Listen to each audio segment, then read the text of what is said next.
I'm still alive. And back from the hospital. Now, you may not recognize me without my appendix, but I can assure you, I'm the same person. So yeah, I just wanted to sit down and explain the story of how I almost died. Okay, maybe it's not that extreme, but I'll just tell you the story of my appendectomy. It's a calm night in the Murphy household, a medium-sized estate, very typical for this non-specific town. The sound of a television blaring some 2000s TV show can be heard as the family eats pizza from a popular local establishment. We see a boy of about 16 laying back on the couch. He hasn't finished his pizza, an unusual occurrence and the first foreshadowing of what is to come. He is relaxing, watching TV, and is generally content. It is a Saturday night, so he is well rested, but without the stress of school the next day. Okay, this is pretentious even for me, I'm just gonna explain normal. Anyway, at about 6:45, I mentioned that my back was hurting a little. That's actually why I was laying down, but otherwise, we just watched TV fine. At about 17, my stomach was hurting, but I didn't think much of it as I was actually setting up to play D&D with you and Phil. But the feeling didn't go away, and I thought it was weird. Maybe I had just eaten too quickly? So I went to the bathroom, and the best way I can describe this feeling is if you eat too fast or a little too much, you have a kind of bloated feeling in your stomach.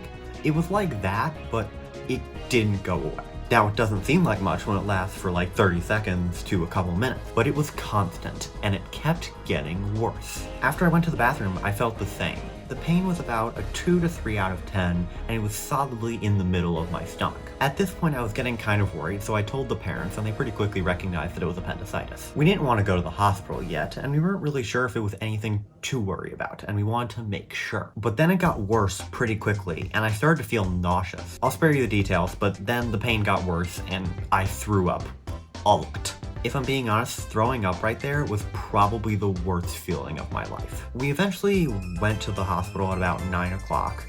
We got to the emergency room and I looked around and I was like, wow, this is pretty crowded. And it was. We heard some nurses talking later, saying that it was the busiest night they had ever seen. I threw up quite a bit while we waited, but we eventually were able to go back at about 11:30. Now I know a 2.5 hour wait isn't that bad, but I was in pain the entire time. By the time I got to bed, I'd say the pain was at about a 7 or 8 out of 10. They tried to do an ultrasound on me, but at that point the pain had truly gotten to be too much. I'm weak, alright. I'm gonna be honest, after this point, things get kind of fuzzy. My next memory is getting wheeled to talk to the surgeon at about 3 p.m. the next day on Sunday. I spoke to them for a little bit, and he said he'd get my appendix out in about 12 or so minutes, which gave me some confidence. I found out later that the reason it took so long for me to get to surgery was because the people in the emergency room had given me way more pain medication than I needed, and they need to wait for that all to get out of my system, I think. I'm not a doctor, how do I know? Although, I think it might have been because of my weight. The average weight for a 6 foot tall 16-year-old is between 160 and 190 pounds. I weigh 115. I heard some nurses talking about that, so I think it may have screwed things up. But what I do remember is the last thing I said before I went to surgery.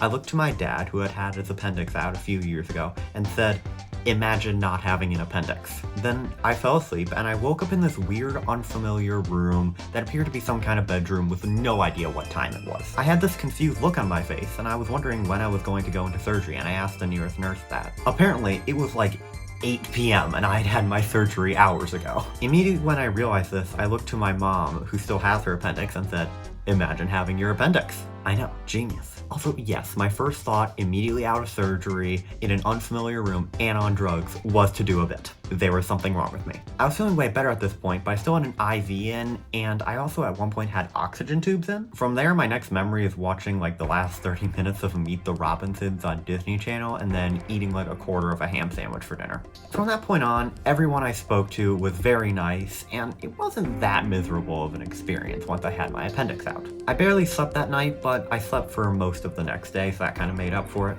I was discharged at a little before noon on Halloween, and that's about when I got home, which meant I had to miss trick-or-treating and all the Halloween fun, but I guess I don't need to worry about having appendicitis anymore because, you know, it's gone. I spent the rest of the week recovering, and I just went back to school this Monday. I came back, and to be honest, everyone's been so nice. Everyone in my accounting class has missed me, and I've gotten so many cards. By the way, the professor sent 3 cards all full to the brim with glitter. Anyway, I feel pretty much back to normal now, although, except for a couple things. I still have a couple bandages in, and I can't lift anything over 10 pounds for about a month. And I'm devastated about this. You know, it affects my very rigorous fitness regimen. Oh no. Nate, my question of the week for you is, what is your favorite movie of all time? I can't believe I don't know the answer to this. I know you love Star Wars, but you've got to pick just one. Nate, I'll see you on Monday. Hopefully.